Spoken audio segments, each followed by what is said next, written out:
Olá, trabalhadores seguros. Espero que estejam todos bem. Mais uma vez hoje viemos para mais um episódio e neste episódio para falarmos daquilo que é o assassino silencioso, a hipertensão arterial no contexto laboral. Temos como convidados o enfermeiro Vítor Catraio, que há 4 anos exerce a sua função no setor da medicina do trabalho, assim como o Dr. Mário Fernandes, médico cardiologista, atualmente diretor do Hospital Geral de Viana, a quem nós hoje vamos aqui de forma multidisciplinar falar sobre este assassino silencioso que é a hipertensão arterial.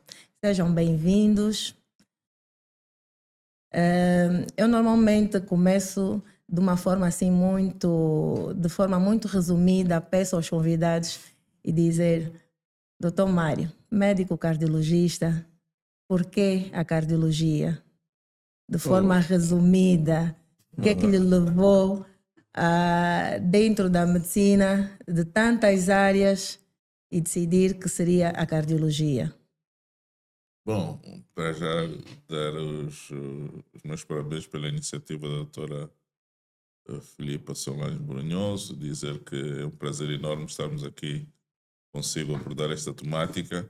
Este é sempre um conjunto de...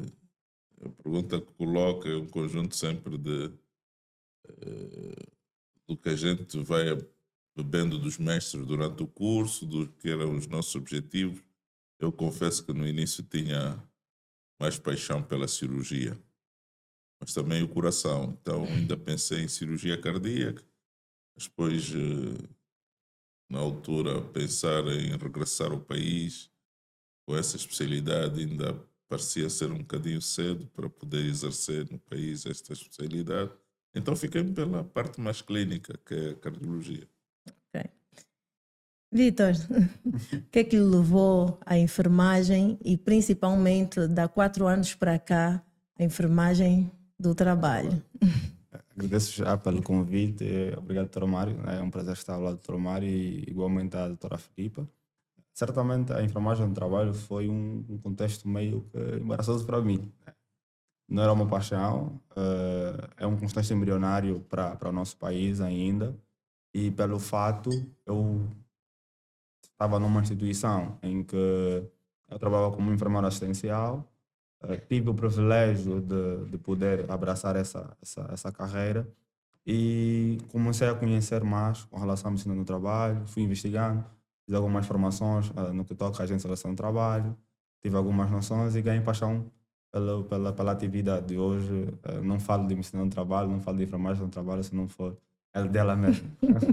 Que bom, que bom. Estamos a precisar mesmo também bastante enfermeiros que foquem-se no contexto do trabalho. Bom, hoje o nosso tema é hipertensão, então não tem como nós começarmos a falar do nosso tema sem tentar perceber e transmitir aquilo que realmente é a hipertensão, e nada melhor que o Dr. Mário nos explicar o que é que exatamente é a hipertensão arterial. É verdade. Estamos a falar, infelizmente, de uma doença que, dentro do contexto das patologias que mais afetam a nossa população, está entre, podemos dizer, o top 5, não é? A hipertensão arterial não é mais do que um exagero na pressão que é exercida pelo sangue nas nossas vias sanguíneas, não é? Nos vasos sanguíneos. Nós entendermos os nossos vasos sanguíneos como estradas que circulam por todo o nosso corpo e que, na verdade, permitem que os nutrientes, os alimentos que nos mantêm vivos cheguem a todas as partes do corpo e também depurar as impurezas que nós produzimos nos vários órgãos. A pressão seria a circulação de viaturas por essas estradas. Se tivermos vários engarrafamentos, o que acontece é que cria-se uma pressão aumentada, e se as pessoas entenderem que vamos tendo esse engarrafamento permanente, aquilo que acontece é a hipertensão arterial, que na verdade não é mais, como disse, dessa pressão exagerada do sangue sobre as vias circulatórias, e que acaba por danificar aquilo que nós chamamos órgãos-alvo, não é? A hipertensão arterial acaba por danificar o cérebro, criando aquilo que nós todos tememos, que é o acidente vascular cerebral, danifica o coração, criando a falência do coração e criando a insuficiência cardíaca, falência até da visão, criando possivelmente a cegueira mesmo, porque afeta a retina. A retina também é um órgão muito irrigado, necessita de muito sangue, muito nutriente, e se tivermos a pressão muito alta pode ficar afetada. Estamos a falar dos rins. Infelizmente, a principal causa de falência dos rins, portanto, da insuficiência renal, leva as pessoas a terem que usar máquinas para depurar as impurezas do sangue, portanto, é a hemodiálise. No nosso meio, a principal causa é a hipertensão arterial. Portanto, estamos a falar essencialmente dos órgãos vitais. E, portanto, essa é uma doença, como dissemos, altamente prevalente no nosso meio. É hoje, nas urgências, uma das principais causas de ida à urgência. Hoje, tirando, de facto, a doenças infecciosas, nomeadamente a malária, que é a nossa principal causa de ida à urgência, e os acidentes, os traumas, a hipertensão vem logo a seguir como a principal causa de recurso à urgência, uma das principais causas de óbito. E, portanto, estamos a falar de um tema central ao nível das questões relacionadas com a saúde pública no mundo, e em particular no nosso país. Ok. Normalmente, nós, enquanto médicos do trabalho, nós dizemos que trabalhamos sempre de forma multidisciplinar com várias especialidades, mas a cardiologia é das especialidades que mais trabalha. Depois temos a ortopedia, mas a cardiologia é a que mais trabalha, acho que sem exagero, quase que diariamente com a medicina do trabalho, por causa mesmo desta problemática que é a hipertensão arterial. E é aquilo que nós às vezes falamos, que o pensamento às vezes do cardiologista, das outras especialidades ou do clínico geral e o médico do trabalho, muitas das vezes na forma de atuação há algumas situações que são distintas. E olhando para a hipertensão arterial e olhando para aquilo que são os fatores, né, causadores, os fatores de risco, dentro, como estamos a falar, no contexto laboral, dentro do contexto laboral, quais são os fatores que contribuem para a hipertensão arterial? Bom, vamos primeiro, se calhar, entender que a hipertensão arterial, como dissemos, é altamente prevalente.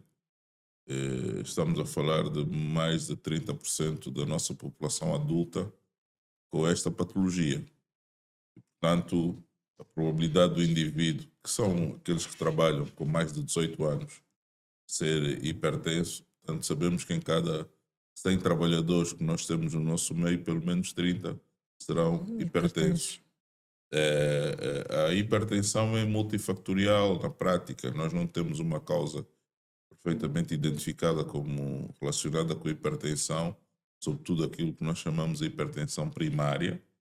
Vamos excluir daqui aqueles 2 a 5% de hipertensos secundários que são normalmente alvo de outro tipo de abordagem, mesmo ao nível da medicina do trabalho, com algumas patologias que requerem retirada até muitas vezes da atividade laboral. Portanto, a hipertensão secundária é outro capítulo, digamos assim, mas o mais comum é infelizmente, indivíduo que trabalha, a grande maioria a ser hipertenso. Infelizmente, depois há aqui alguns fatores agravantes, não é?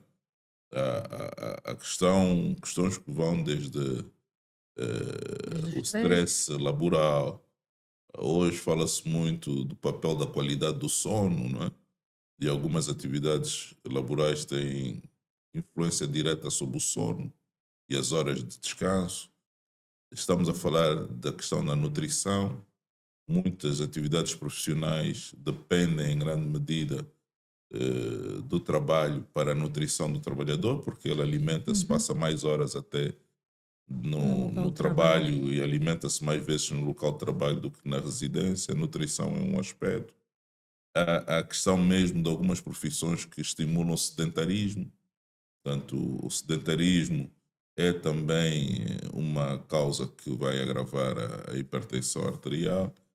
Portanto, como dissemos, é multifactorial e muitas vezes o trabalho é não só ele o fator agravante da hipertensão, mas é também a oportunidade de alguns dos nossos hipertensos que não sabem ser hipertensos e graças à medicina do trabalho diagnosticarem a doença, porque ela é uma doença silenciosa, ela é uma doença que quando muitas vezes dá sintomas já é uma fase muito adiantada da doença e não há dúvida que às vezes o primeiro diagnóstico de hipertensão é feito pelo médico da empresa, o médico do trabalho, o enfermeiro do trabalho, que na sua atividade de acompanhamento dos trabalhadores detecta os níveis elevados de pressão arterial.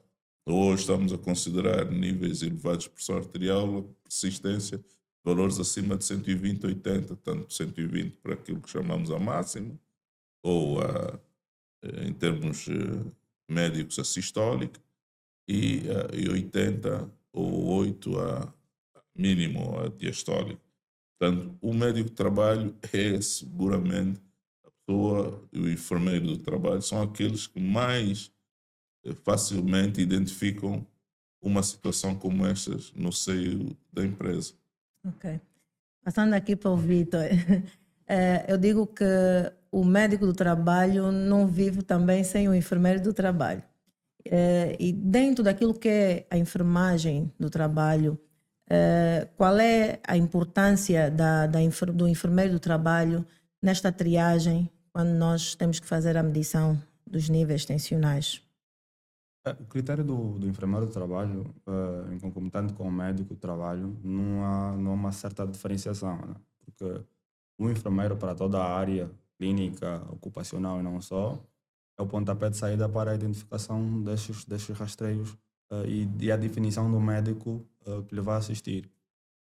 É muito importante que o enfermeiro, na medida que ele vai fazer o rastreio, tenha noções, né, do rastreio que está a se fazer de forma correta e que essa forma correta se alinha às práticas, né, já vigentes clínicas, porque a medicina do trabalho, após ela ser focada na saúde do trabalhador, o contexto de saúde é uniforme, ao paciente e para o trabalhador. Então, a forma de rastreio desses casos de níveis pressóricos altos e ao todos podem concomitar com uma hipertensão arterial, porque nem todos os níveis pressóricos altos, podemos assim entender, são relacionados à hipertensão, né? Há casos depressivos que já vimos e alguns casos de experiência, passa aqui a redundância, e que o caminho não era propriamente a hipertensão arterial, mas era um estado neurológico que o paciente estava a passar.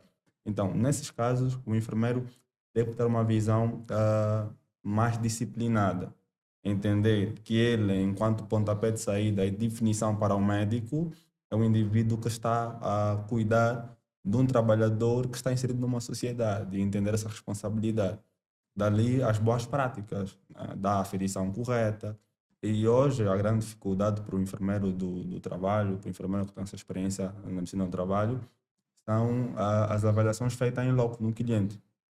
Porque o gestor da empresa, ele quer, né, delimita um tempo para se fazer esses exames, para se fazer a aferição até mesmo da pressão arterial do próprio trabalhador, e acaba que o trabalhador sai da fabricação, né, na sua atividade laboral, com um estresse elevado, já passou por pequeno almoço, já passou por almoço, 15 horas está a aferir a sua pressão arterial, está disparada, o enfermeiro não deu repouso para o trabalhador, não fez uma anamnese, não fez questionamento ao trabalhador sobre a sua rotina diária, se vem do trabalho, se já tomou pequeno almoço, se o trabalhador é hipertenso, unicamente passa a fazer a aferição do trabalhador e cabe que a definição às vezes é níveis pressóricos altos e encaminha para o médico de trabalho.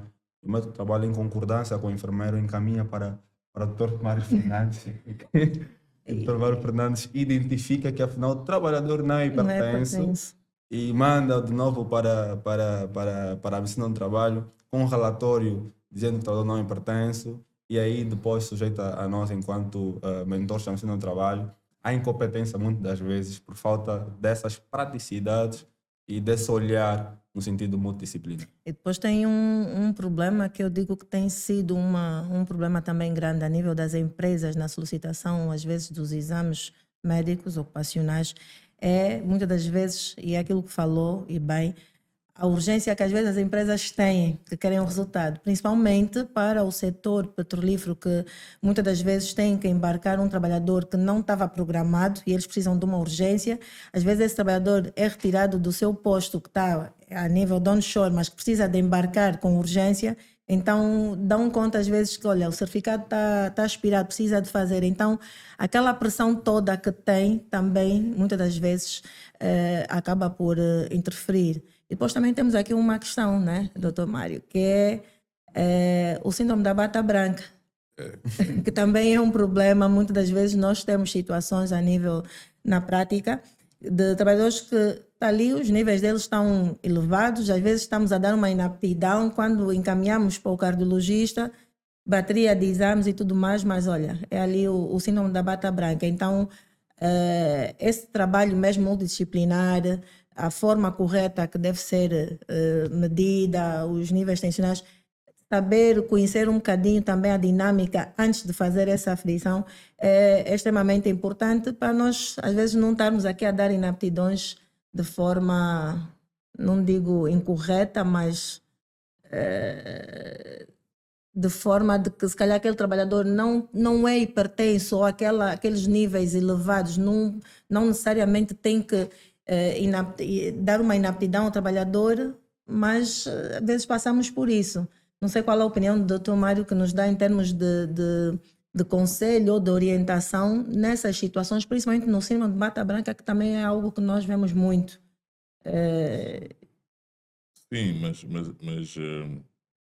primeiro a situação de qualquer trabalhador que na sua empresa vá ao posto médico da empresa encontrar-se com o médico de trabalho ou com o enfermeiro de Já é um trabalho estresse. Já é um estresse. em si, Porque ele dá a achar que aquele médico vai lhe impedir, vai lhe tirar o vai emprego. lhe Então, tirar o ganha-pão, portanto, há todo esse aspecto. Agora, nós hoje temos uma visão muito mais ampla do que os simples valores da tensão arterial. Nós incentivamos a olhar o paciente naquilo que é a frição do seu risco cardiovascular. Mais do que medições da tensão arterial, é preciso ir ao encontro do risco cardiovascular, que esse risco vai definir a probabilidade real do paciente ter um acidente fatal. Porque a simples medição de tensões é um elemento, mas não é um todo. O trabalhador deve ser visto, daí a importância do médico de trabalho, do enfermeiro de trabalho, colherem realmente uma boa história, saberem de outros dados relevantes. Uma coisa é o indivíduo ter níveis pressóricos altos e ser ou não diabético, ter ou não colesterol alto, ter ou não antecedentes familiares marcados, ter ou não obesidade. Quer dizer, é preciso ver o paciente como um todo. Depois, já estas medições pontuais que muitas vezes têm por detrás graus elevados de ansiedade. E nós vemos mesmo em grandes sociedades a pressão, por exemplo, de ir pela primeira vez ao mar, andar de helicóptero, barcos, ir a plataformas, indivíduos que têm profissões de alto risco, vão mergulhar, outros vão para subir prédios de 50 andares. Quer dizer, temos que ter isto em atenção para também não sermos nós um fator excessivo de ansiedade e criação de falsos, entre aspas, hipertensos. É preciso ir à definição e entender que mais do que os níveis, também precisamos que esses níveis tenham consistência, e hoje nós temos métodos como o registro de Holter, como o mapa, que é o Holter de pressão, Portanto, o indivíduo leva aparelhos que vão medir a tensão também no domicílio, em repouso. A própria medição hoje da tensão arterial com aparelhos eletrónicos é muito recomendada. O indivíduo muitas vezes até faça a sua medição em casa, fora do ambiente do stress laboral, e leve já ao seu médico, ao seu enfermeiro, as medições que faz em casa. Ajudam-nos a dissipar essa dúvida em relação ao fenómeno da bata branca. Mas, repito, sempre entender o paciente como um todo, mais do que estar a medir e a tratar cifras tensionais. Eu concordo e vou falar um bocadinho por experiência própria, que tem sido um problema gritante mesmo, sério, dentro da medicina do trabalho, e falo isso no meu dia a dia, que é, e nós sempre tentamos, os médicos de trabalho, transmitir às empresas que o trabalhador tem que ser visto, em termos de saúde, no seu todo. E não podemos só nos limitar só com a medição. Mas, infelizmente, é aquela coisa. Há principalmente trabalhadores que trabalham em offshore, em regime offshore, há diretrizes internacionais. E nessas diretrizes baseiam-se muito, ou focam-se muito, ou limitam-se na medição, em que o trabalhador tem o seu embarque e, ao fazer o check-in para este embarque para ir para offshore, se os níveis dele tensionais na hora de medir está acima daquele valor ou está naquele limite, ele não embarca. E aí depois a empresa cobra o médico do trabalho, porque é que deu um apto a este trabalhador. Muitas das vezes esse trabalhador regressa para nós, fazemos todos esses exames, seja MAPA, seja OLT, e está tudo bem, mas sempre que ele vai para ir fazer este embarque, na maior parte das vezes ele está com esses níveis.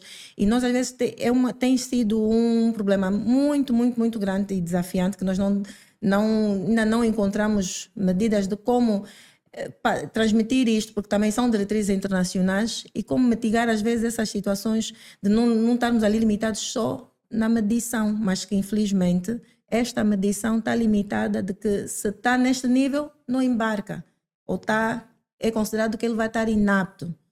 Então isto realmente tem sido um problema que ainda não se sabe como se desfazer dele ou dar aqui outro caminho. Sim.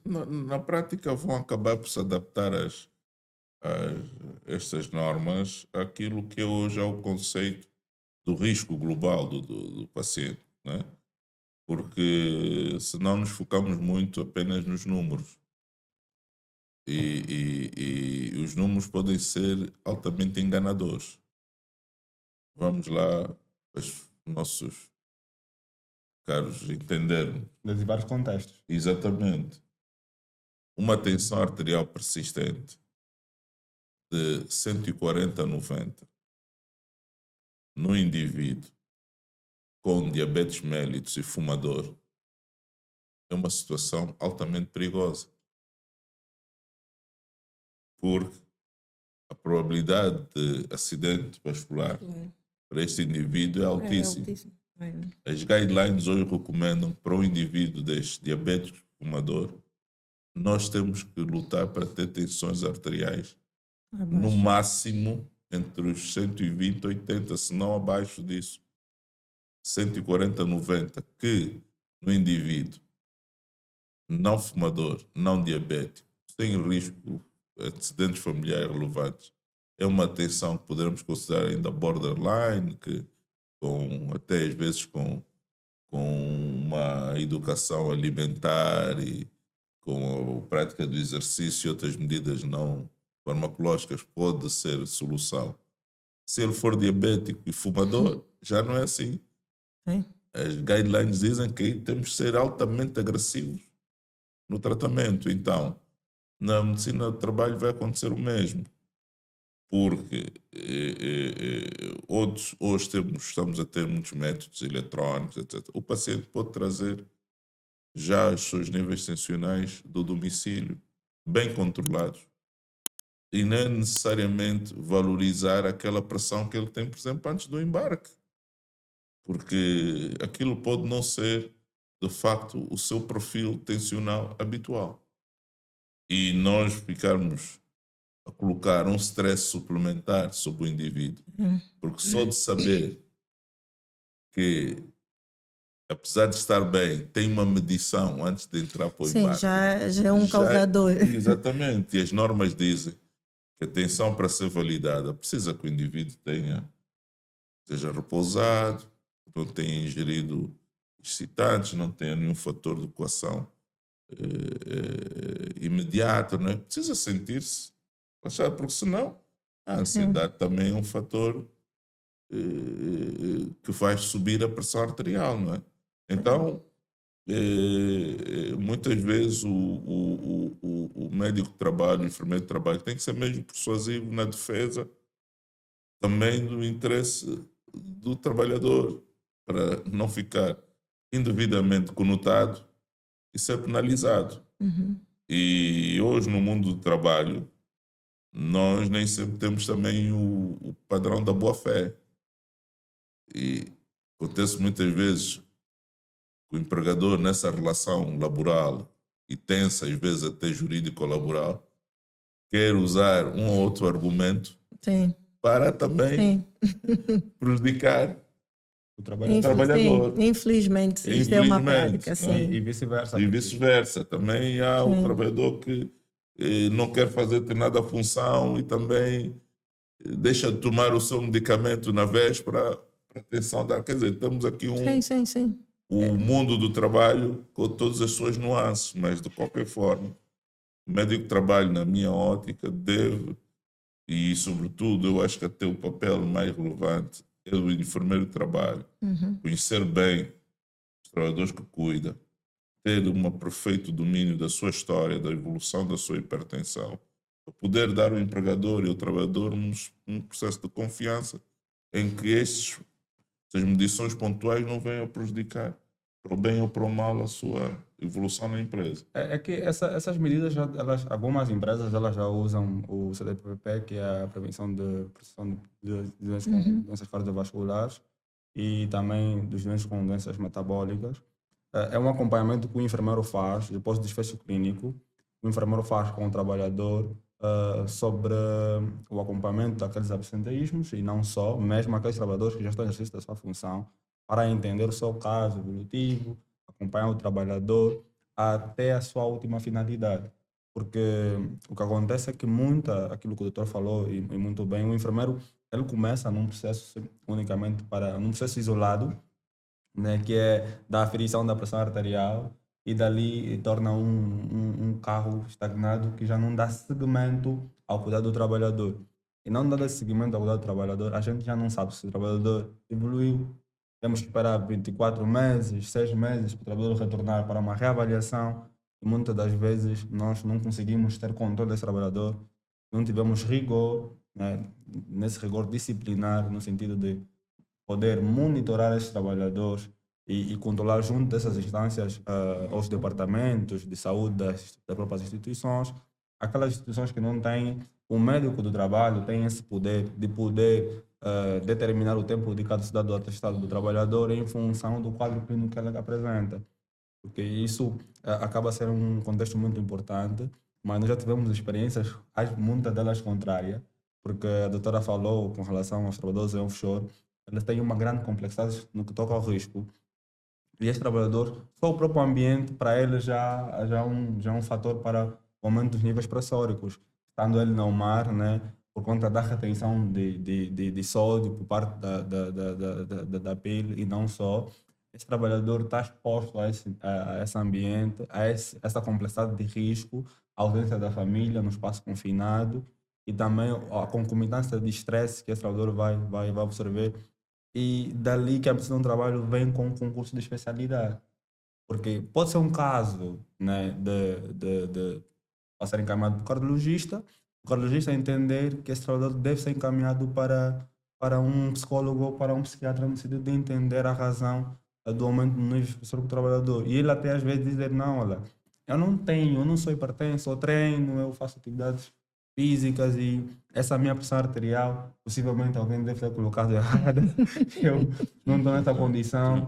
E ele vai para o psicólogo conversa com ele, o psicólogo entende que ele não tem essa patologia e às vezes a outra especialidade nesse concurso já diz, não, tu não tens essa patologia, então alguém deve estar a tentar ter um comportamento de máfia e ele já vem com uma defesa, né, no sentido de contrapor às vezes a ação e não entender que aquilo é um contexto de procurar laconizar o processo dele e ter uma definição se ele é sim ou não propriamente um trabalhador, um doente de uma outra especialidade, no que toca à especialidade de cardiologia, ou uma outra especialidade, e como monitorar esse trabalhador.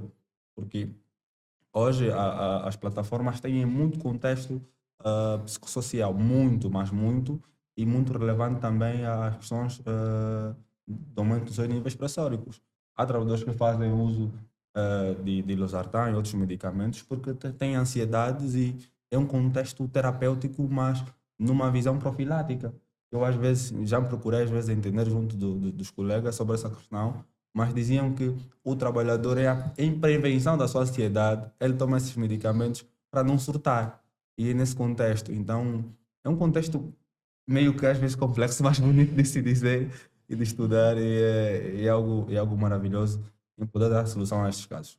Nesses seus 4 anos de enfermagem do trabalho, qual foi, dentro daquilo que é a hipertensão, o que é que já foi o teu maior desafio? Lidar assim com trabalhadores hipertensos e que tiveram em situações, por exemplo, na triagem, de estar, por exemplo, perante uma crise hipertensiva.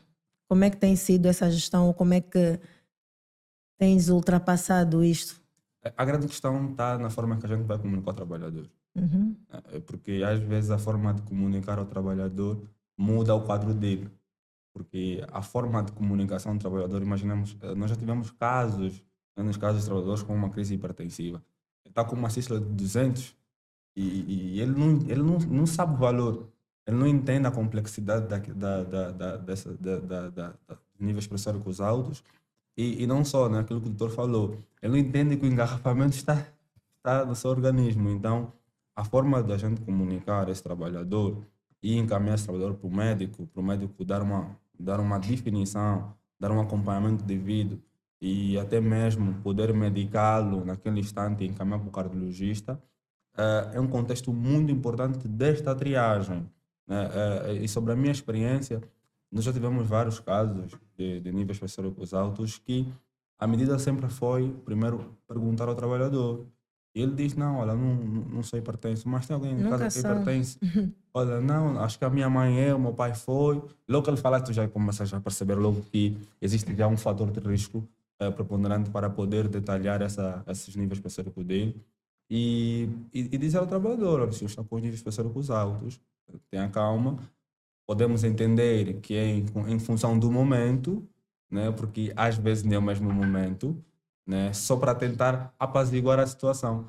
Porque quando eles já entendem que os níveis pressóricos estão altos, eles já manifestam um certo desconforto e vão contrapor dizendo que não estão. Até mesmo uns já não com seus aparelhos, dizem, não, eu não sou hipertenso.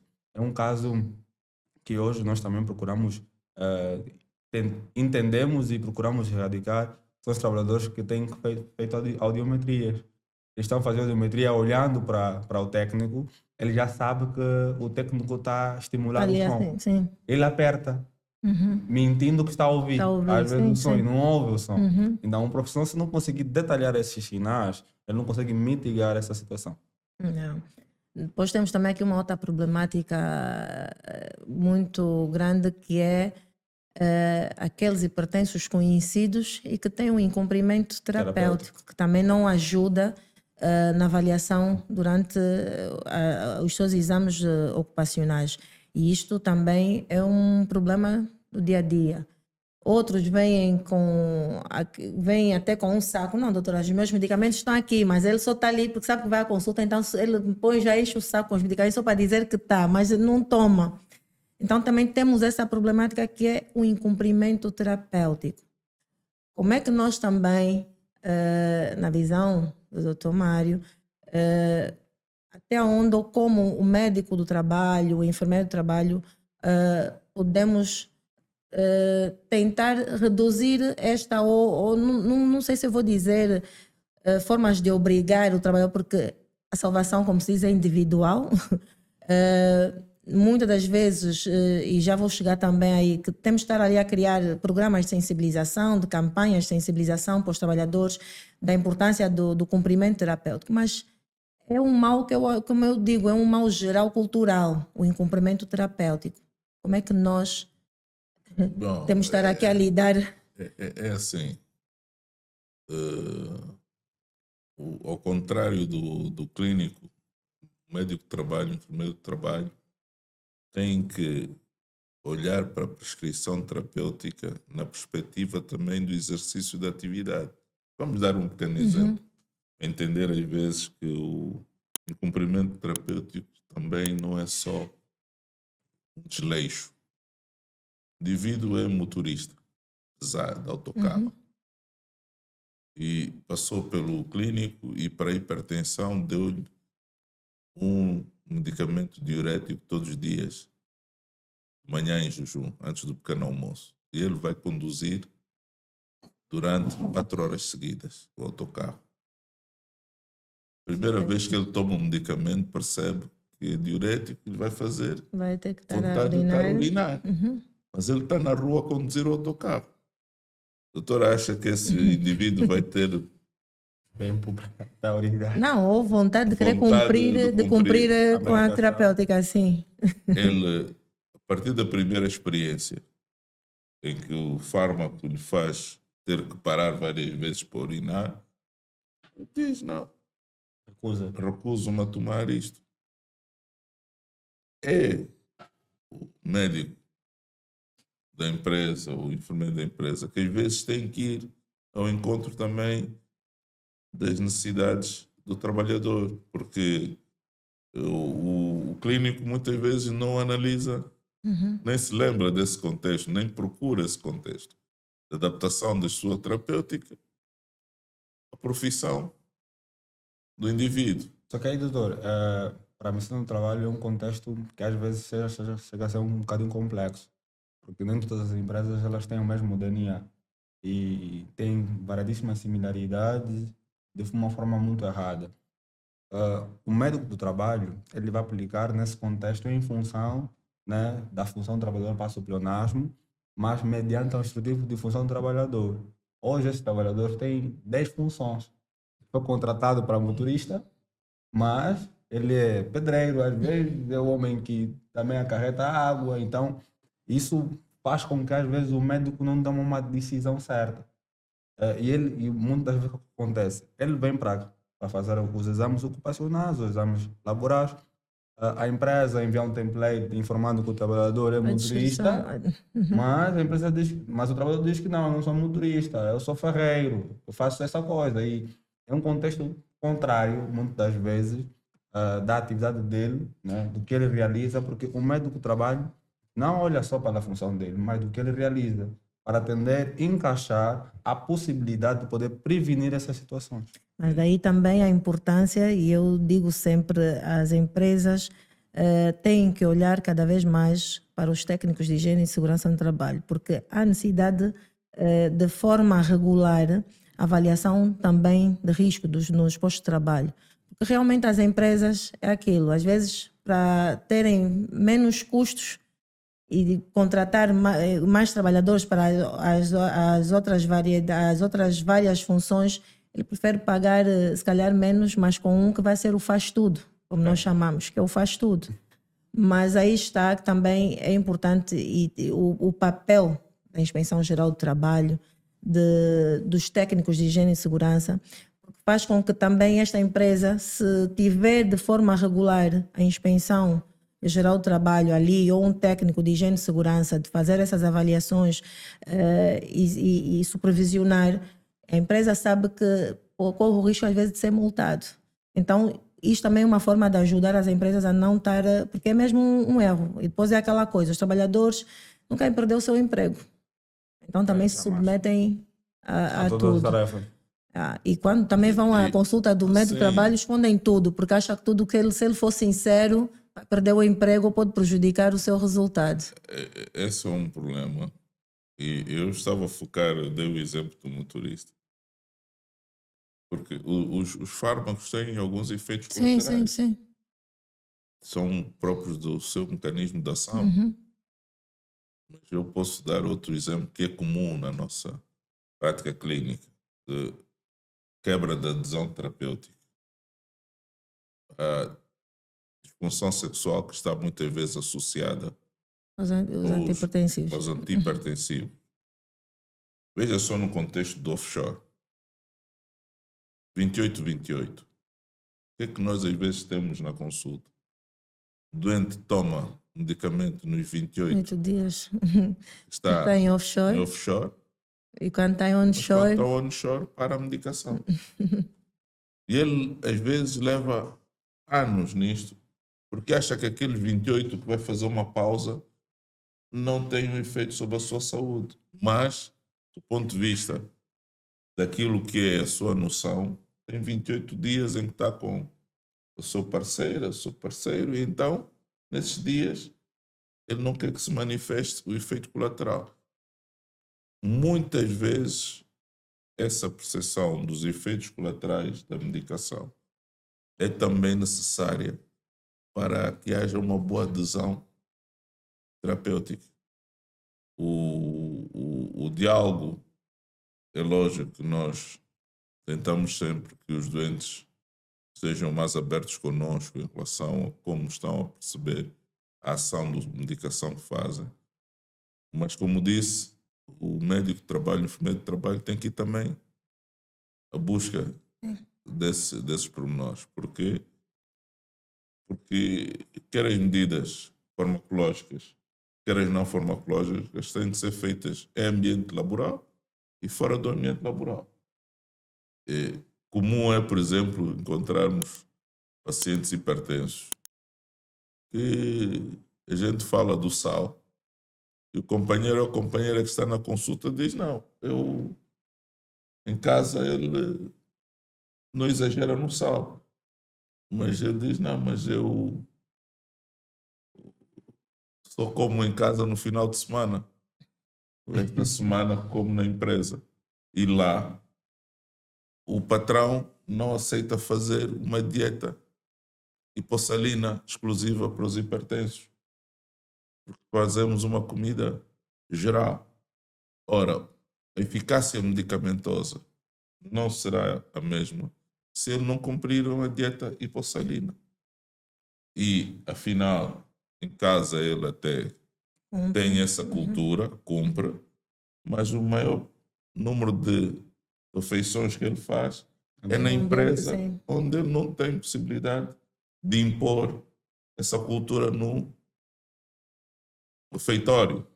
Nós temos, por exemplo, que a grande maioria das funções que dependem da alimentação da empresa, o que é que vão usar? Essencialmente produtos processados com alto teor em sal, em gordura, que são aqueles que também a empresa acha que compensa, sob o ponto de vista econômico, reduzir os gastos e alimentar o maior número de trabalhadores. Não se lembra que, ou não pensa muitas vezes, que a probabilidade depois desses trabalhadores se tornarem doentes e acarretar custos no seu tratamento para a empresa, às vezes é maior.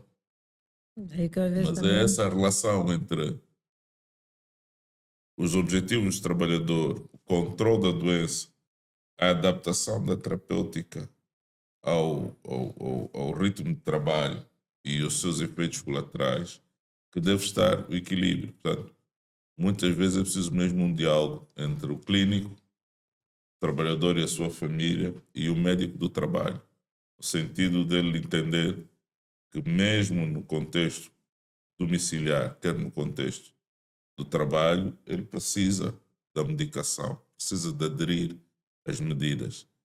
Outro problema que nós temos, por exemplo, é o trabalhador que diz: não, doutor, eu até gosto muito de exercício, mas veja só o meu horário.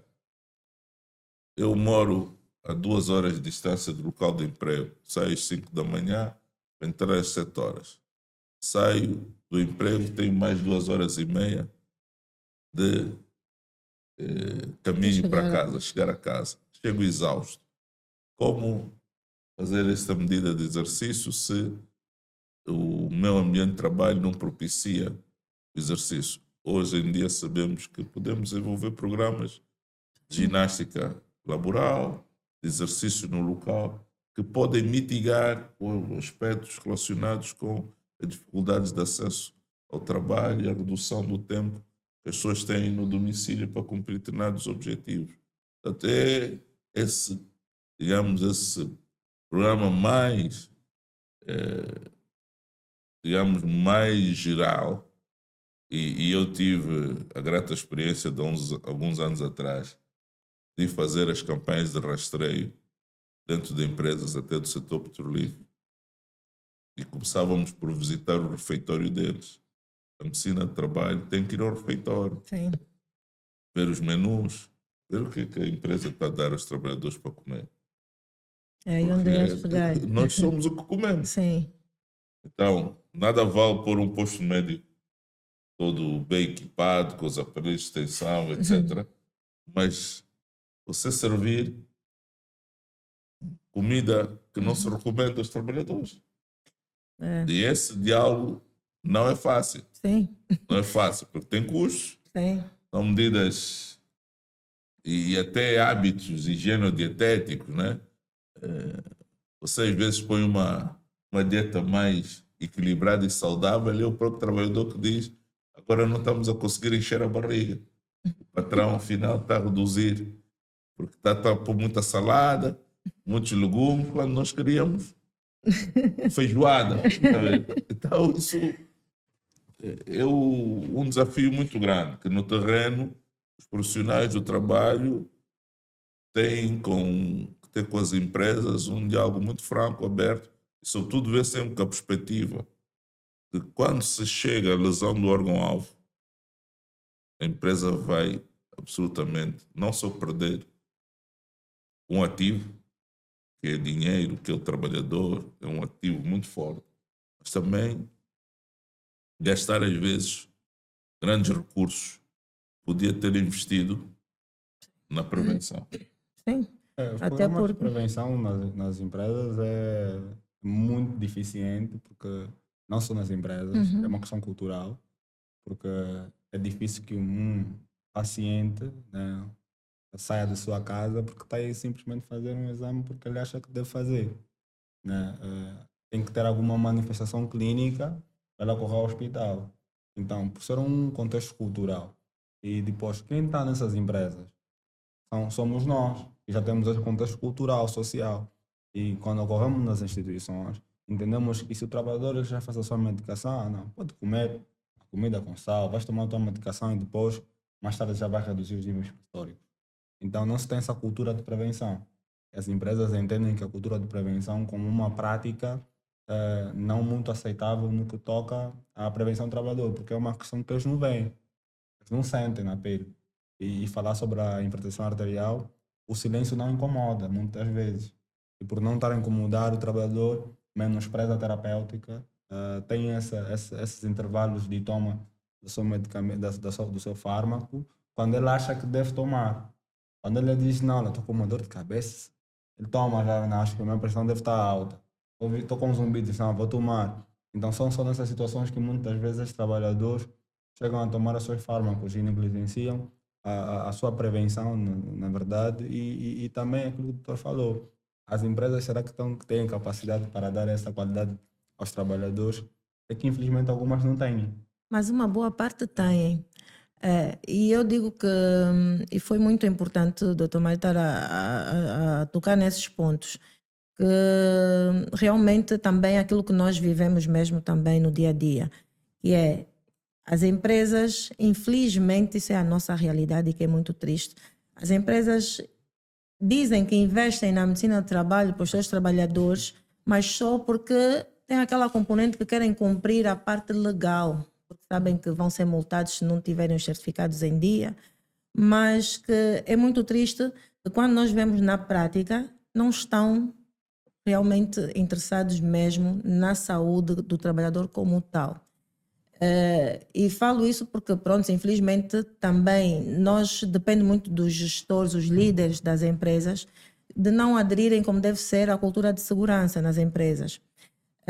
Por exemplo, o Dr. Mário falou aqui muito bem que há esse ponto importante que é a alimentação.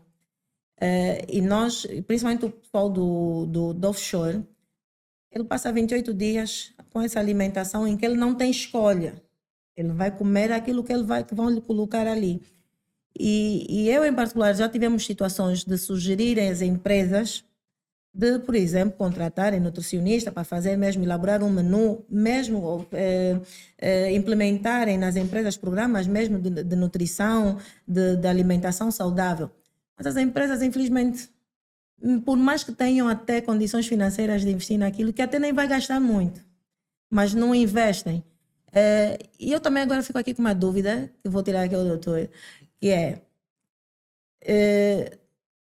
nós notamos muito que trabalhadores que fazem offshore, eu acredito que tem uma relação, que tem sempre o ácido úrico todo elevadíssimo. Todo elevadíssimo. Tanto que eu até às vezes digo às colegas, olha, eu nem sei se temos mesmo que colocar aqui alguns trabalhadores fazer o ácido, porque aquele que faz offshore já tivemos aqui, já não nos assusta quando vemos determinados valores, porque no fundo é a alimentação que ele tem. É uma alimentação que é rica em carne vermelha e um monte de proteínas, uma série de coisas. E quando colesterol alto, e às vezes nós chamamos a atenção às empresas, olhem para o vosso refeitório, porque no fundo se calhar até a causa não é porque ele até está a incumprir a terapêutica, mas é aquela alimentação que ele tem ali. Mas infelizmente não se olha as empresas a investir mesmo também nesta componente de nutrição. E digo sempre, as empresas, se não investirem na saúde do trabalhador como deve ser, esse trabalhador não vai ser produtivo. Então, essa empresa também não vai produzir. Então, 1000 vezes mesmo investir na prevenção, investir em dar melhores condições, em um ambiente de trabalho mais seguro, investir na saúde como deve ser, ele vai ter maior produtividade, esse trabalhador vai produzir mais, essa empresa vai produzir mais. Mas, infelizmente, Bom, porque a alimentação em offshore, principalmente offshore, é... sim, mas, doutora, isso são equações que levam o seu tempo e tem também uma base, a sua origem não é fácil de reverter, porque estamos a falar, por exemplo, da indústria petrolífera. A indústria petrolífera tem a sua existência numa matriz da América do Norte. Eu lembro-me de ter feito esses rastreios há muitos anos em empresas petrolíferas. E a ideia, por exemplo, do trabalhador angolano, que entra para esses seis petrolíferas, pelo menos na altura, era começar a alimentar-se como um americano. Portanto, era ali onde ele encontrava carne em abundância, bife, hambúrguer quase todos os dias. A Coca-Cola. As mesas, nós entramos no refeitório, as pessoas estavam felizes, porque o ambiente é tão hostil, a carga é tão grande, que a felicidade era também depois, e não é só aqui, vai encontrar isto no Mar do Norte, no Texas, na Indonésia, lá onde há petróleo, as pessoas têm tendência a alimentar-se assim. Por quê? Porque é uma forma também de combaterem algumas ansiedades relacionadas com o próprio ambiente hostil em questão. E quando se introduzem mudanças culturais a esse nível, as pessoas às vezes reagem. Mas aí depois temos outro problema, que depois começa a vir a obesidade.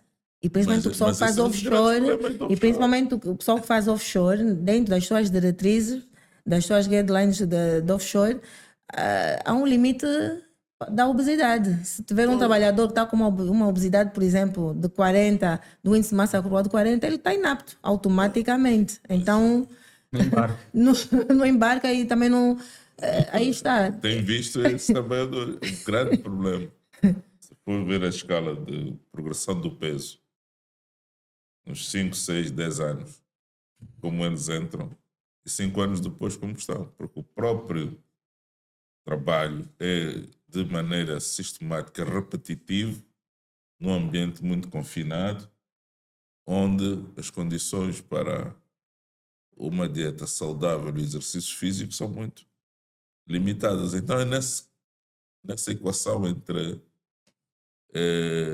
um trabalho altamente desgastante, onde as pessoas querem também, a maior parte delas, ganhar bastantes recursos, formar-se um bocadinho mais cedo, trabalhando numa perspectiva de intensidade, mas depois sair um bocadinho mais cedo com algum pé de meia do setor. O médico de trabalho vive nesse contexto muito mais do que nós clínicos. Nós clínicos chegou, epá, você está obeso, você está coisa, está com hiperuricemia, pronto. Uma receita, com 5 ou 6 medicamentos, vai para casa. Agora, ele senta-se e diz, epá, peraí, isto não vai pôr em causa a minha atividade, o meu ganha-pão. Bom, aí entram vocês que têm que equilibrar isto de acordo com as exigências. E é que às vezes os clínicos já definem. No laudo que ele envia para a empresa, ele já diz. Já quer não é uma- acabar com o trabalhador. Não, ele já define que não é uma causa que impede ele de exercer essa função. E às vezes o trabalhador já vem com essa consciência e quando o médico do trabalho dá uma outra decisão, porque a visão do médico do trabalho... conflito. Isso realmente é um conflito. É um conflito. Tem sido um conflito. E já vi, porque o trabalhador, quando ele vai para a instituição, ele já diz assim, olha, tem um médico que me consultou e disse que eu não posso trabalhar com esses níveis pressóricos. E o cardiologista vai ver uma outra especialidade, vai ver, vai achar que não, olha, tu não, com essa pressão arterial, tu podes trabalhar, desde que tomas a medicação a tempo e hora, podes trabalhar. E ainda o médico tem incumbência de colocar essa informação no laudo. Dizer que o trabalhador, pela atividade exercida, ele pode trabalhar.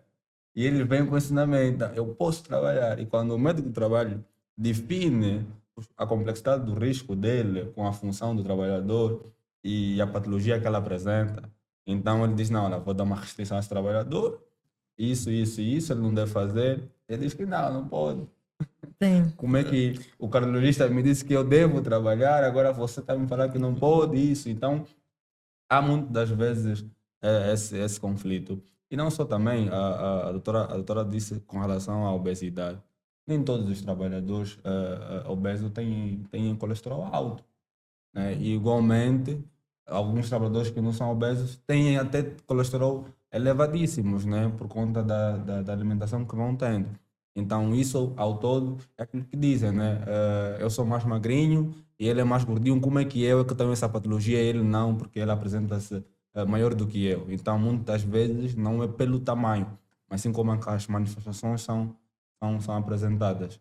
E falando propriamente destes trabalhadores e do conflito dessas especialidades, sim, hoje, um conflito da medicina do trabalho com as outras especialidades, porque até mesmo tem uma outra situação que são os relatórios forjados. Porque até o próprio cardiologista, ele diz assim, não, olha, esse trabalhador pode voltar às atividades laborais, mas embaixo recomenda que ele faça um mapa, faça um rótulo, faça uma prova de esforço. Então, se o cardiologista recomenda outros exames, por que manda o trabalhador fazer novamente ou retomar essa atividade laboral? Você consegue perceber que o cardiologista também encaminha o trabalhador para a sua função, mas com um certo medo e não define categoricamente essa relação, porque ainda assim solicita outros exames junto do trabalhador. E muitos trabalhadores, por conta do alto índice de custo, de valores que vão ganhando, aproveitam-se disso e, infelizmente, aqueles médicos vão dar algum valor no sentido de forjar o seu laudo para poderem embarcar e poderem ver-se os seus salários caindo todos os meses. E aproveito aqui para reforçar, um dos objetivos que me levou a este projeto e de ter este conceito é exatamente isso. É por viver sempre este conflito das especialidades, em que às vezes o especialista, eu posso ter um trabalhador que me aparece hoje à consulta com os níveis tensionais de 230, 197. Eu digo, uau, esse trabalhador, e muitas das vezes é um trabalhador que eu sei que está ali, tem um incumprimento, já tem outras situações, e eu condiciono este trabalhador durante um tempo e encaminho para a cardiologia. E muitas das vezes acontece isso. Naquele mesmo dia, ele até vai para a cardiologia ou vai para a medicina interna, a especialidade onde, às vezes, nós encontramos que tem o acesso mais facilitado para ele ir assim de forma urgente.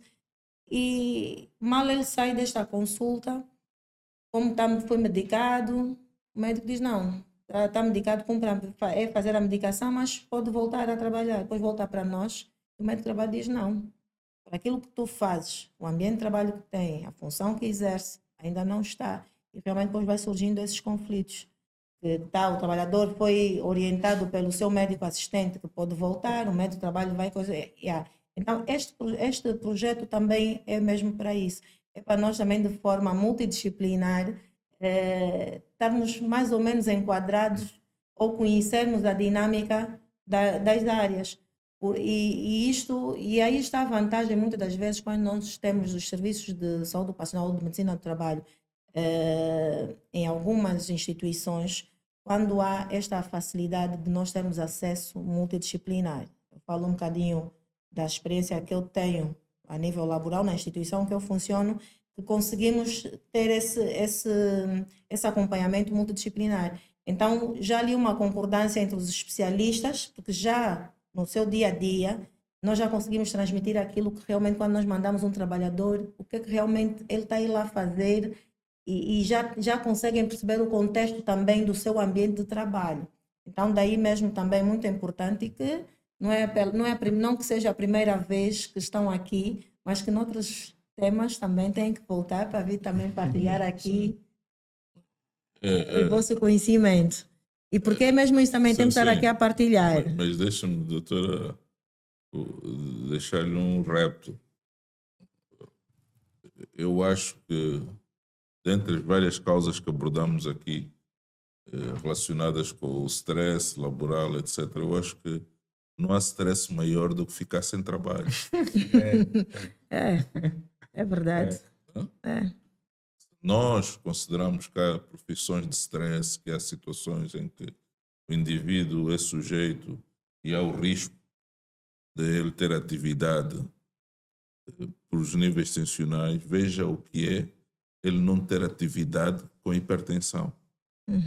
Porque a partir do momento que cortamos o vínculo laboral, às vezes estamos a cortar quase a possibilidade do indivíduo sobreviver com a doença e hipertensão. Mas tem aqui uma coisa, eu dizer que ele está inapto é uma coisa, eu dizer que ele está condicionado é outra, porque eu quando condiciono ele, não, para eu lhe monitorizar... Percebemos isto, só estamos a dizer nós vemos às vezes também o outro lado da questão, que o indivíduo que provia do seu emprego um acompanhamento, hipertenso, tinha acesso a um seguro de saúde, acesso à medicação, e no dia que esse vínculo desaparece, esse indivíduo já nem, às vezes, a consulta consegue aceder.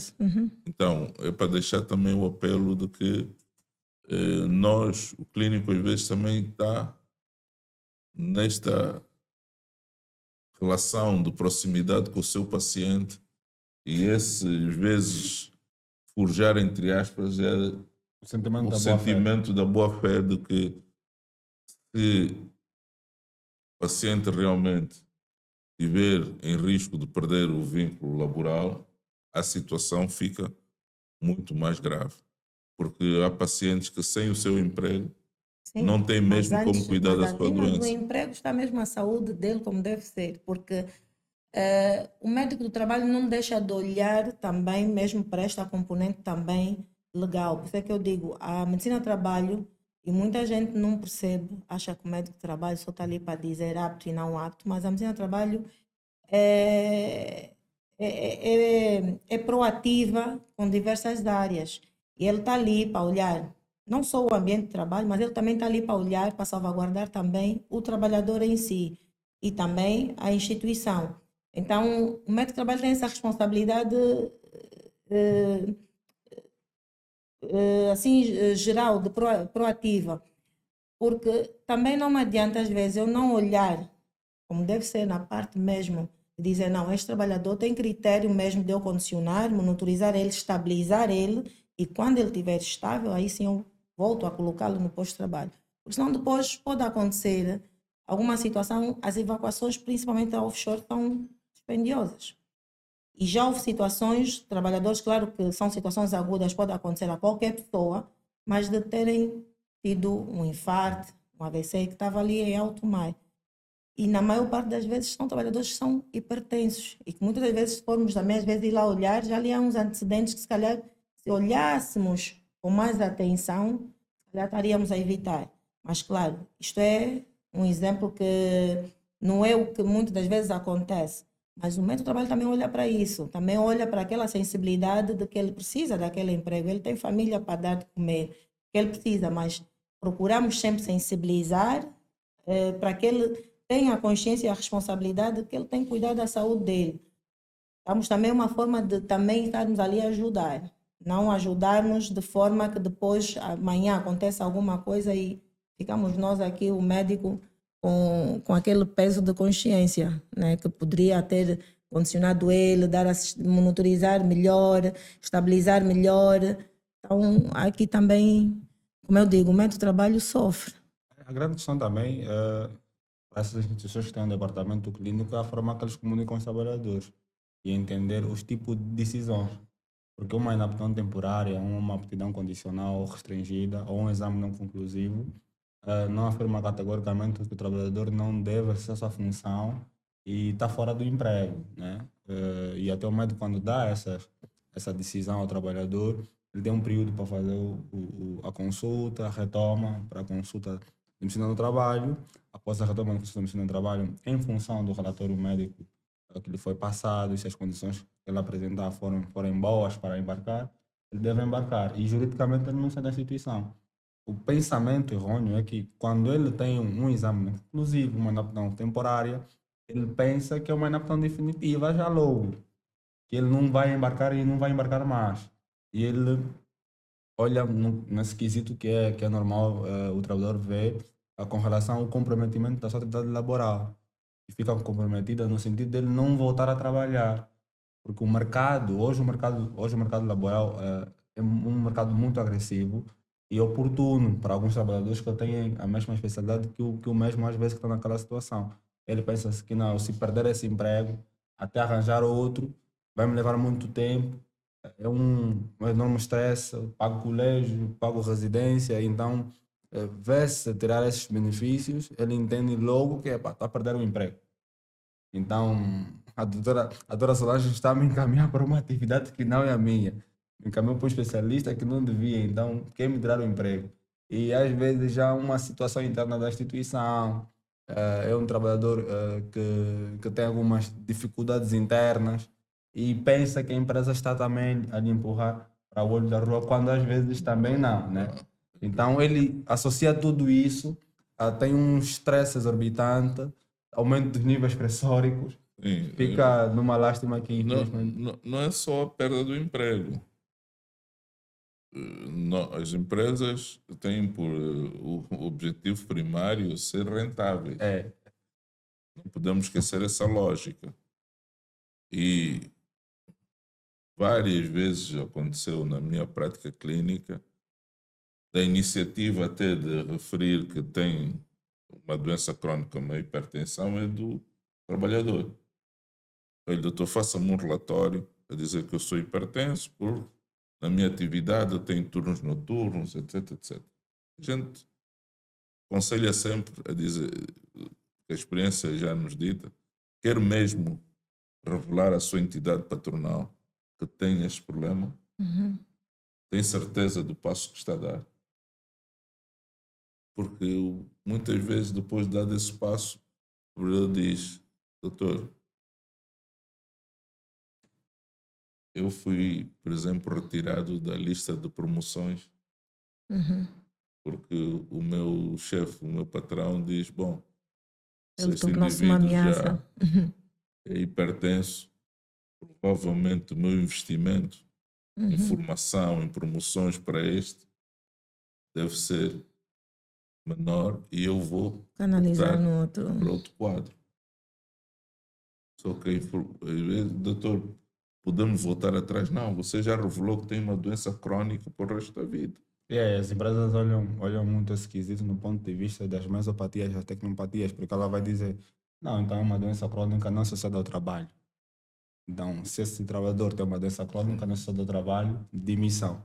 E às vezes nem passa mais para a medicina do trabalho, a demissão dele. Exatamente. Então, há aqui questões muito complexas neste mundo muito agressivo que é o mundo do trabalho e das empresas, onde, como disse, em essência fundamental é o lucro. E entre dois trabalhadores que exercem exatamente as mesmas competências, um que se revela hipertenso, por exemplo, e outro que não é hipertenso, o gestor, o patrão, vai tomar uma decisão, às vezes, em quem eu vou apostar. E é esta dinâmica que as pessoas vivem no mundo real. Uma inaptidão temporária no meu currículo, o que é que pode representar na competição que eu tenho com outros colegas? Porque ficou marcado lá no processo do trabalhador. Não é algo que se evapora. Esta é uma doença diagnosticada para sempre. Você vai fazer medicamentos para sempre. Às vezes, temos exames de aptidão. Portanto, na avaliação de aptidão, dois candidatos, três, com as mesmas valências, mas um já se revelou hipertenso no momento da admissão. Sim. E o patrão está a fazer contas. Este, logo que entrar, o seguro dele vai ser mais caro, sim, porque já vai cobrir consultas para hipertensão. O outro, que faz a mesma coisa, vem com um currículo com as mesmas competências, o seguro dele vai ser mais barato. Faz contas. Quer dizer que nós também temos que ter, na nossa abordagem dessas doenças crónicas, e sobretudo vocês que estão mais diretamente ligados ao mercado do trabalho, entender que são dinâmicas que criam grande ansiedade ao trabalhador e às suas famílias. Não é a mesma coisa. Mas também é um desafio que muitas das vezes somos ali encostados à parede e que... Sim, também tem patrão. Não, mas refiro-me, por exemplo, vou-lhe apresentar aqui um caso. Um trabalhador offshore. E daí também entra aqui os conflitos, às vezes, das especialidades. Trabalhador é hipertenso, é diabético, tem glaucoma, já tem perda total de uma vista, já tem perda de 30% da outra vista, é soldador, e vem à consulta de medicina do trabalho, só logo no visioteste e mesmo depois viu que não se viu nada, tinha mesmo um resultado, um relatório que lhe dava para aquela função que ele exerce, no ambiente em que ele exerce, de estar inapto, nem é porque é condicionado a estar inapto para aquele regime offshore, mas pode trabalhar em regime onshore. E quando foi enviado para a oftalmologia, o oftalmologista diz, olha, foi visto, está em tratamento, embora com incumprimento, mas pode voltar a trabalhar. Mas quando voltou para nós, para a medicina do trabalho, não. Para aquele setor em específico, não pode. Mas, infelizmente, a empresa só trabalha ou só presta serviço para este determinado setor. Então, às vezes também, isso é um desafio, infelizmente, é um desafio. E muitas das vezes não pode só prevalecer, às vezes, o lado de olharmos, não, vai perder um emprego, vai deixar de pôr comida em casa. Nós sensibilizamos com isso, mas também é aquela parte também de responsabilidade. Vou dar um certificado que ele está apto e pode ir para lá para exercer aquela função que é um perigo, que ele vai pôr em perigo a vida dele, a vida de outros colegas. E depois, se acontecer alguma coisa, quem vai arcar com essas responsabilidades? A médica que liberou atestados. Então, eu digo que a medicina do trabalho, e não só a medicina em si, mas principalmente a medicina do trabalho, porque também tem a componente legal. O médico do trabalho também é muitas das vezes chamado para ir responder determinadas coisas, até culpas que não são nossas, até de situações agudas. Somos logo o primeiro que é o chamado como culpado, é sempre o médico do trabalho. Então, há este desafio também que não é fácil, que tira também o sono do médico do trabalho. Tem sido às vezes também isso. A sensibilidade nós temos, mas há esses desafios que depois a pessoa diz, vou tirar o emprego dele ou vou tirar o meu? eu vou assinar que ele está apto, e depois vai acontecer alguma situação, e quando vir a auditoria, vir Tribunal do Trabalho, vir a IGT, eu é que vou ter que assumir porque eu é que assinei. Mas tinha consciência que tinha critério de que não podia ali estar. Então, são desafios mesmo que tiram-nos o sono. Não é falta de sensibilidade, mas Não, que, nós temos consciência e que disso. também Agora, não somos nós os culpados, que a empresa só tem, porque muitas empresas que trabalham para o setor petrolífero, por exemplo, só prestam serviços mesmo, ela foi criada, a empresa foi criada mesmo só para prestar serviço naquele setor. Então, sempre que às vezes o médico do trabalho diz, olha, este trabalhador vai estar condicionado por um tempo, tem que fazer isto, tem que fazer aquilo, mas vai voltar. As empresas querem logo descartar porque ele quer aquele trabalhador ali. Isto, infelizmente, é um desafio que não estamos isentos e que temos de estar ali a nos desafiar quase todos os dias. daí eu ter referido que esta relação das doenças crónicas e a hipertensão com a prevalência que tem, né? Nosso meio são 30%, mais de 30% dos adultos. Então, a probabilidade do trabalhador angolano, qualquer setor da ação, ter esta doença crónica é alta. É alta. Então, nós temos que, em conjunto, encontrar também mecanismos para, de um lado, proteger, é verdade, as empresas, mas também proteger os trabalhadores. E esse equilíbrio entre os clínicos, a medicina do trabalho, que tem que existir, porque, eu digo sempre, também na minha consulta, se todos deixarmos de trabalhar por causa de hipertensão, Sim. quem vai trabalhar? É isso.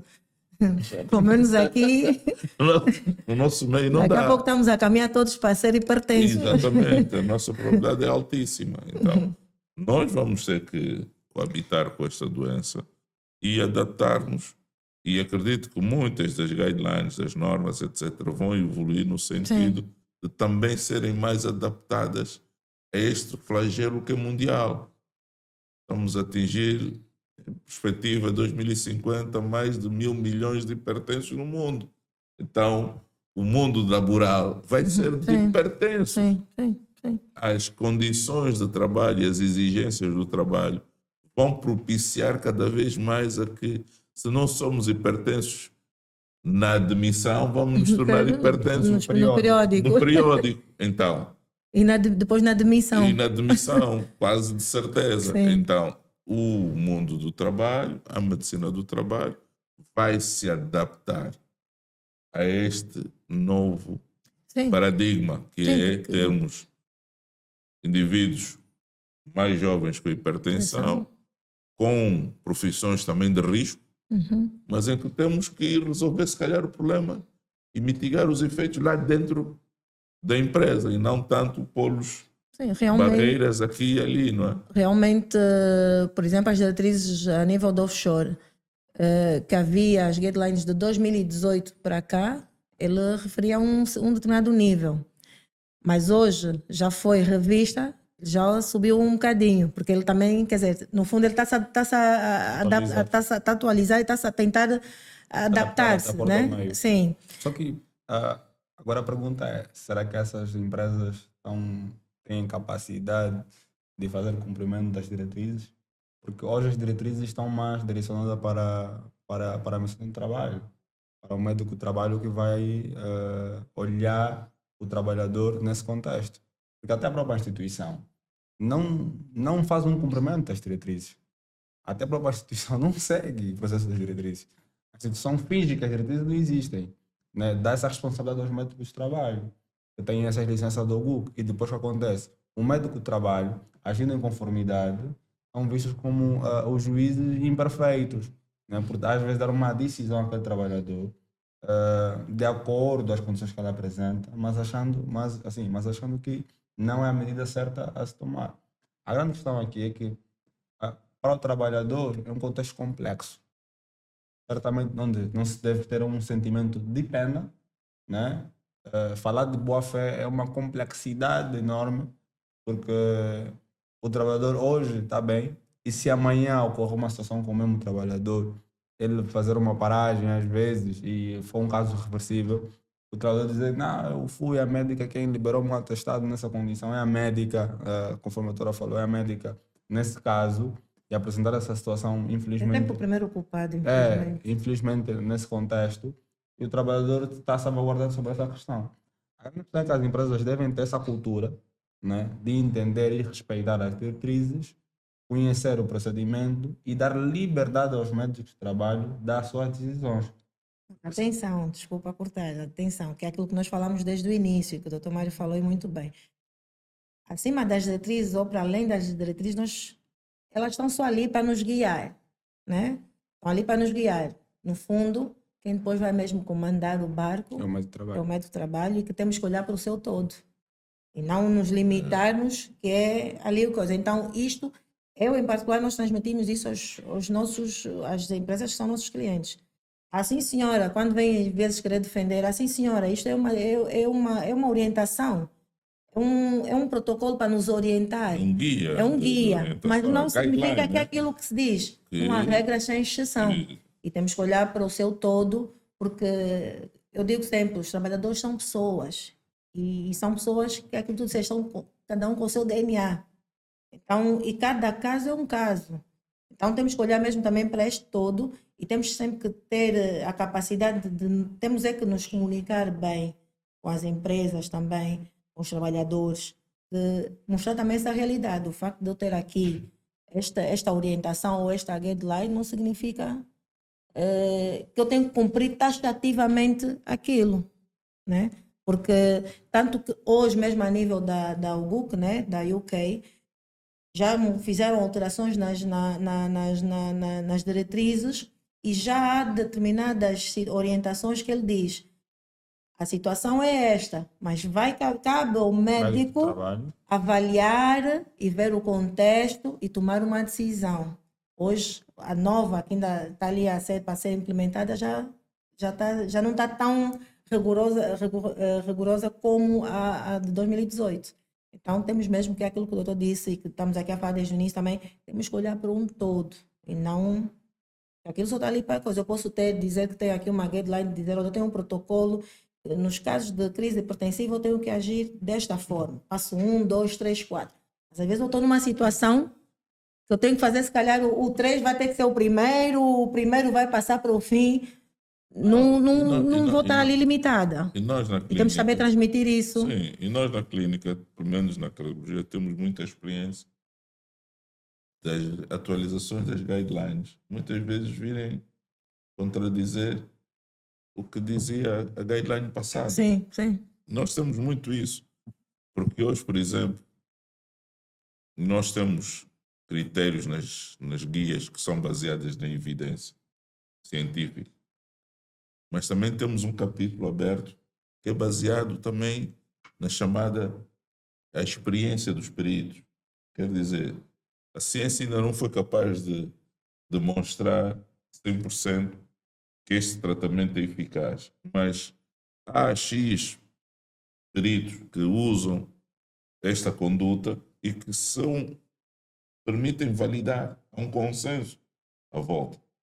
Porque hoje nós temos, por exemplo, um nível de tratamentos de hipertensão. Nos últimos 25 anos em que eu particularmente acompanho as normas de tratamento, isso foi variando. E hoje, por exemplo, encontramos já guidelines. A brasileira diz uma conduta, a americana diz outra, a europeia diz outra. Por exemplo, nós estamos normalmente em três, nós da cardiologia, estamos lusófonos, vemos sempre o que diz a brasileira, depois sabemos que a primeira que atualiza sempre, às vezes, é a americana e a europeia também gosta. Mas por que há essas variações? Porque cada um também vai adaptando a sua realidade, a sua realidade, o seu contexto e a exigência da sua população. Entanto, nós não podemos fazer uma leitura assim tão taxativa às vezes da questão. A doutora Solange põe-nos aqui um caso extremo, devido soldador, com isso tudo. Mas também podemos pôr uma situação extrema para esse soldador. é o único que sabe soldar uma fuga que está a acontecer agora na plataforma e que o outro soldador tem que vir do exterior, precisa ainda de visto, tem um voo 24 horas. A fuga põe em causa a plataforma toda. Não me desafia, assim, doutor. O dono da empresa, o MIMPEC, todos estão a olhar para a médica do trabalho, que está a dizer que este é o único recurso que temos para travar a fuga, não pode ir. Deixa explodir a plataforma. E ou vou não? dizer que já aconteceu um caso assim, de um trabalhador que teve um acidente de trabalho na plataforma, teve que ser evacuado com gesso, e a empresa, 2 dias depois, veio porque tinha uma situação de uma peça Gravíssimo. e ele era o único engenheiro no país, de momento, disponível para ir lá fazer a alteração da peça. Então, tiveram que ir lá ter connosco para dizer, olha, precisamos. E nós ali, olha, vão ter que ir para a nota clínica, mas nós não vamos poder, porque se lhe acontecer alguma coisa, é uma responsabilidade. E foi uma situação de que era o único naquele momento coisa. E já tivemos outra situação de ser o único engenheiro que precisavam de ir fazer uma troca de uma peça, foram buscar bem lá longe mesmo na Inglaterra, veio horas de voo e tudo, só que durante o seu voo, bebeu o seu vinho durante o voo, e quando chegou antes de embarcar tinha que fazer o teste de droga, de álcool e drogas, e estava positivo. Não pode embarcar. Então, para dizer mesmo que é mesmo um desafio. É um desafio, não é fácil, mas é o que é. Agora, como considerações assim finais, porque já estamos aqui a terminar, vou deixar aqui 2 questões. Uma vai ser aqui para o enfermeiro Vitor, outra para o Dr. Mário. Não sei qual dos dois vai querer começar primeiro.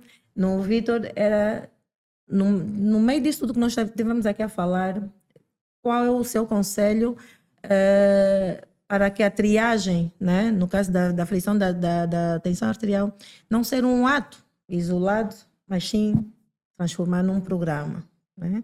E para o Dr. Mário, como considerações finais, é como também pegarmos na hipertensão e transformá-la em programas dentro da empresa ou mesmo na medicina do trabalho.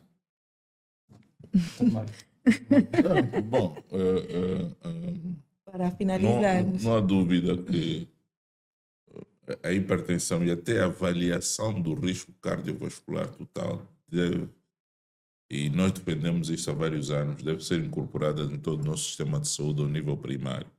E isto vai abranger toda a população, trabalhadora e não trabalhadora. Mas é lógico que aqueles que estão com a vantagem de ter um emprego devem encontrar, preferencialmente, também no seu local de trabalho, informação e conhecimento, porque o melhor combate a uma doença é o conhecimento, né? Quando temos uma doença crónica, nós devemos ter a tendência de ambicionar transformarmos-nos em médicos de nós mesmos. Sim. Porque vamos viver com ela toda a vida. Não é como uma doença pontual que eu vou a um expert. Não, eu mesmo é que tenho que saber lá em casa.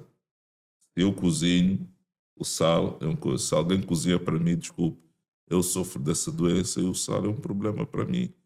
Eu de manhã ter os meus medicamentos, eu não posso fazer nada e ir ao meu emprego sem tomar os meus comprimidos. Portanto, tudo isto a empresa pode realmente criar, ser uma plataforma de ajuda ao paciente crónico com hipertensão. Mas eu repito, o maior stress que pode causar hipertensão no indivíduo adulto não é ter um emprego, é não ter emprego. E para esses, a mensagem é mesmo, número 1, não espere que a hipertensão se manifeste. A hipertensão não é uma doença que se sente, é uma doença que se mede. Você, indivíduo, tem mais de 18 anos, meça a sua tensão arterial e, uma vez detectado algum problema com a tensão, procurar o profissional de saúde. Seja na empresa, seja em casa, no bairro, no posto médico de enfermagem, onde encontrar um profissional de saúde, deve chegar lá. Nós, profissionais, devemos saber dar também informação correta de como lidar com uma doença, que não é fácil o indivíduo, aos 20, 25, 30 anos, dizerem que tem que tomar um comprimido todos os dias para o resto da vida. A adesão também tem esse desafio. E a maior parte do doente jovem não aceita esse conceito. Por que eu não estou a sentir nada? Sou tão jovem, vou-me viciar nesse medicamento. Sim. Né? E depois não toma, e depois às vezes é no exame tal de admissão que vem os especialistas do trabalho dizer, olha, a sua atenção então deu muito alta, a admissão está condicionada, aí é corrida. Como é que eu vou lidar com esse problema? Vou perder emprego, lutei tanto para isso. Quer dizer, temos que desmistificar a doença. É uma doença crônica, mas que nós podemos perfeitamente lidar com ela, cumprindo as medidas não farmacológicas e cumprindo a nossa medicação. Se nós cumprimos esses objetivos, nada põe em risco a nossa longevidade. Se não cumprimos, são aqueles efeitos que nós tivemos, que nós dissemos no início da nossa intervenção. Eu no início disse que a cardiologia da especialidade que nós, a medicina do trabalho, trabalha de forma intensa. E ia também reforçar aqui que nós nos últimos tempos, e até o que é bom, porque temos estado a trabalhar muito também com a psicologia, mesmo também para os casos dos trabalhadores hipertensos, e tem nos ajudado bastante na aderência também da aceitação da doença, do cumprimento terapêutico.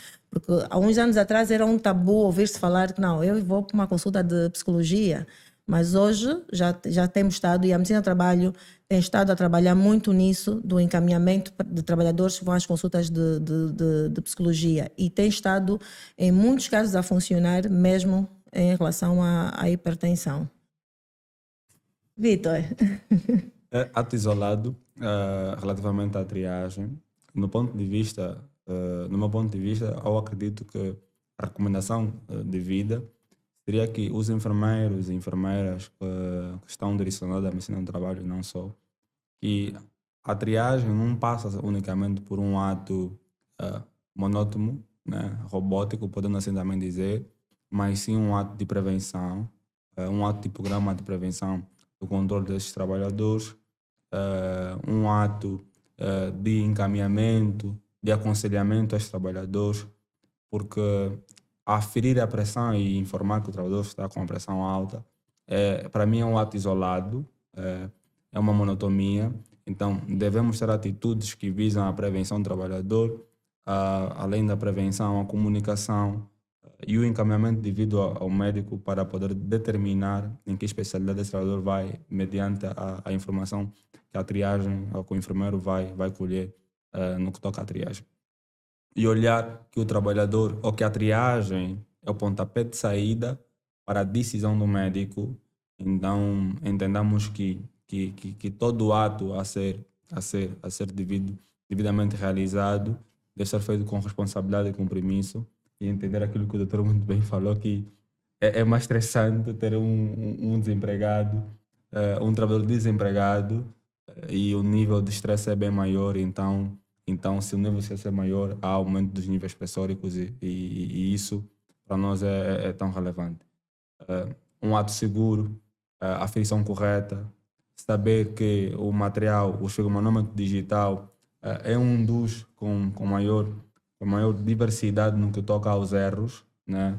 Diferente do anaeróbico ou do manual, e entender que existem práticas seguras para se aferir uma pressão correta, entender que o braço não deve estar superior ou inferior ao nível de coração, entender que é um aparelho que deve ser calibrado, entender como e quando a pressão do trabalhador está alta, como comunicar, como informar ao médico, e não só, né? Entender também que as aferições devem ser feitas corretamente, com um tempo de repouso, entender uma anamnese correta do trabalhador e poder assim definir claramente se o trabalhador tem esses níveis pressóricos altos. E para cada pressão, para cada aferição, eu aconselho que os enfermeiros identifiquem o braço a ser aferido, porque é importante para o médico, que vai entender em que situação esse trabalhador foi aferido, em que braço, quantas aferições foram feitas, e mantiver a primeira aferição e no maior valor. Ok. Olha, como resta agradecer mais uma vez pela vossa presença, e que passo o gosto de ter-vos aqui oportunidades. É, o prazer é todo Nós nosso. é que agradecemos. Acredito que é a terceira edição e ficamos lisonjeados por estar aqui. Né? Obrigado. Ok. Obrigada.